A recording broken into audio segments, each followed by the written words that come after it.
hindi naman pinayagan ng korte ang magkapatid na Parohinog para makapunta sa libing ng kanilang mga magulang. May live report si Rida Reyes. Rida?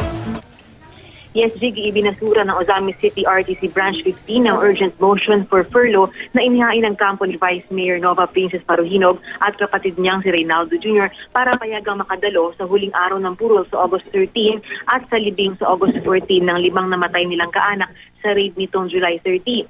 Sa 3 pahinang resolusyon na inilabas ni Branch 15 Executive Judge Edmundo Pintac, sinabi nito na mas kinikilala ng korte ang security risk na maaaring idulot ng pag-uwi ng magkapatid na Parohinog sa Ozamis, sang-ayon na rin sa rekomendasyon ng prosecution team at ng Ozamis Police. Nauna nang naghain ng kanyang opposition and prosecution team kung saan sinabi nito na maituturing daw na high security risk detainees ang mga akusado dahil sa kanilang kapangyarihan at political influence.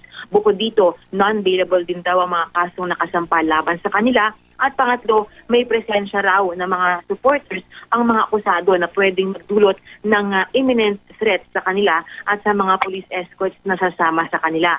Kinikilala rin daw ng korte ang laman ng confidential report na isinumite ng Ozamis Police na naglalaman ng intel report tungkol sa di umano'y tangkang pag-rescue sa mga akusado kung sila ay papayagang manatili rito sa lungsod.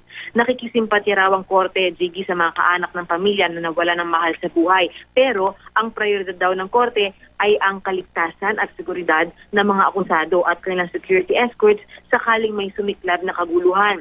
Ayon naman sa ilang kaanak ng pamilya, bagamat masakit, wala na raw silang magagawa kundi tanggapin ang desisyon. Ire-report na lamang daw nila muna ito sa kanilang mga abogado at itutuloy na lang din daw nila ang libing ng kanilang mga kaanak kahit wala ang magkapatid na Parohinog.